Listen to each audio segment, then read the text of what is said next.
How's it going, guys? Necromancer Noob. Elden Ring just announced a standalone experience called Elden Ring Nightreign. We're going to go over the details. We're going to talk about why I think this is a good thing, why I'm excited about it. We're going to talk about the trailer itself, and yeah, let's just get right into it. Now, let me tell you, FromSoft and Miyazaki, he's a sly dude. You remember just a little bit ago where they were telling us we got no more Elden Ring content after Shadow of the Erdtree. We're moving on, we're doing different things. And I guess what he meant to say is that Miyazaki is moving on and starting production on other things and directing those. This standalone will be directed by Junya Ishizaki, who, needless to say, has been working in FromSoft and on a lot of the Dark Souls games for quite a while now.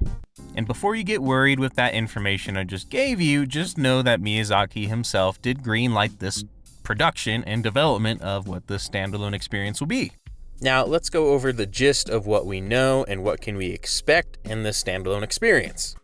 Nightreign is a standalone adventure within the Elden Ring universe, crafted to bring a new gaming experience. Join forces with other players to take on the creeping night and the dangers within, featuring 3-player co-op. Take command of uniquely skilled heroes, each possessing their own abilities and distinct flair. While individually powerful, their skills grow even more formidable when united as a team. Overcome a relentless environmental threat that sweeps through a land that changes between each game session, and defeat the magnificent boss of the night. Now, if you want as much detail and information as possible about this standalone experience, I highly recommend watching IGN's video, since they got actual hands-on gameplay at the moment, or VatiVidya, who covers everything amazingly, as he always does. But essentially, we're getting a roguelike extraction Elden Ring experience, which just sounds ridiculous, but it sounds very fun. You land in what is an alternate reality of Limgrave, and it is going to be randomly generated with different areas, different bosses, and enemies that you'll come across. You spend 3 in-game days, which is technically 15 minutes apiece, so about 45 minutes total. And within that time, you work your way in the map as a ring is coming your way with like acid rain and negative effects on you. And at the end of the night, you fight a boss with either 1 or 3 players. That's right, 1 or 3 players, not 2. That is from the word of mouth from the developer and director. You'll also have the choice to choose between 8 different characters who are already pre-made, preset with their own abilities. With another thing to note, they seem to have their own little ultimate ability, as you'd call it. And as you could tell from the trailer, movement has taken a pretty big priority. You got full-blown sprints now. Movement is a lot faster, it seems. And along with that, you can also do things like wall jumping. Now, I was pretty excited when I saw this trailer. Honestly, my first reaction is I thought this was a mod, and I'm glad to see that it's not. And I thought everyone would be pretty excited as well to see this content and to see this trailer drop. I mean, who doesn't want to see more FromSoft content, more Elden Ring content? But to my surprise, there's actually a little bit of heat on this trailer that, people are a little unhappy about or worried about. A lot of people thinking this is a cash grab and a bunch of other things, and I just don't see it personally. Now, in my eyes, Miyazaki is a very busy man. He's also a very ambitious man. There's a lot of different projects I'm sure he wants to make and create, but I think he also knows what the fans want as well. And he's only one person, right? He can only do so much, and he's clearly giving this to someone who he trusts and who he believes is doing the right thing and making the right thing. Now, just from looks alone, of course you can say, well, they already rehashed a few of these bosses and enemy types, but there is a lot of pretty unique bosses as well. Some of the bosses are just hitting nostalgia. I mean, it just feels like a blast from the past, and I love to see that.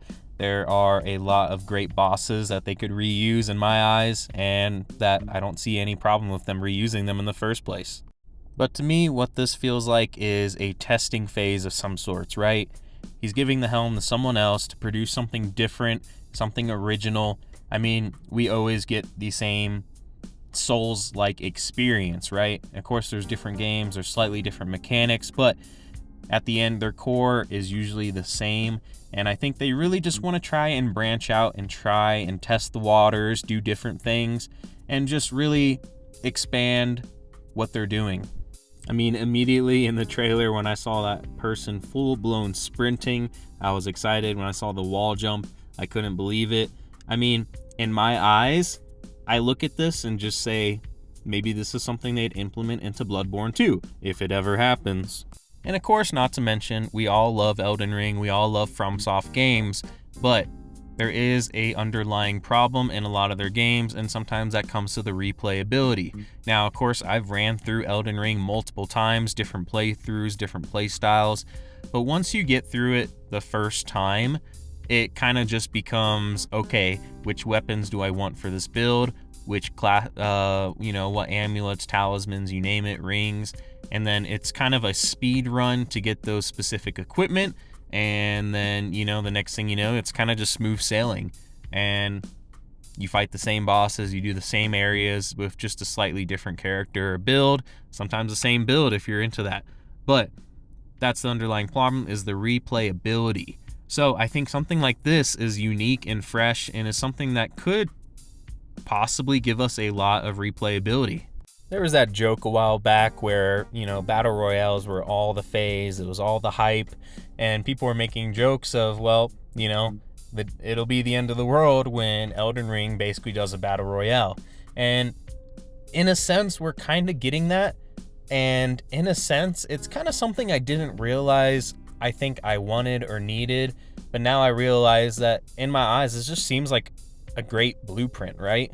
And for people trying to say this is a cash grab or this looks boring, this looks like it sucks, I just want to ask you, when has FromSoft ever really dropped the ball? When have they ever made a disappointing game, and a game that just really hasn't lived up to our potential, our expectations, which, to be honest, it's amazing that they can always produce a game that is look better in other people's eyes, right? I feel like as consumers, we set these really crazy, they just need to one-up themselves every time. And for a lot of developers, that's like impossible. And for some reason, somehow, they always manage to pull it off. Now, if there's one thing that really does kind of upset me, and I hope they change it in the future, is the fact that this won't be a co-op 2-player experience. I think it's really strange that they make it either 1-player or 3-player.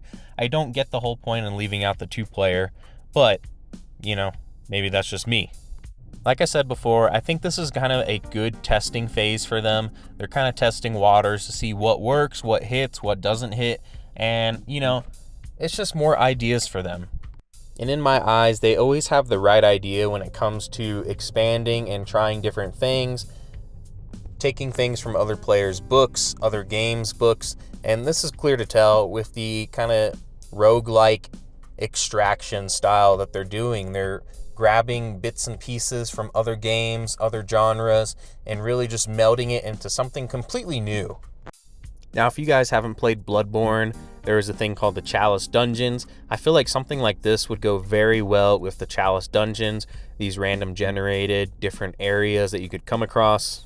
But all in all, that's kind of my 2 cents about everything. I'm excited for it. I think you guys should be excited for it. Let me know down below what you think about everything in the comments. Don't forget to leave a like, subscribe. We'll have more Elden Ring news on the way, more Elden Ring content, and of course, just more video game content in general.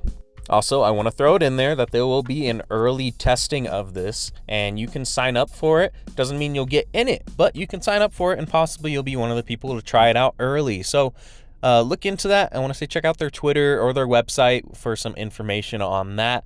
But otherwise, I hope you guys have a good rest of your day, and yeah, I will see you guys in future videos.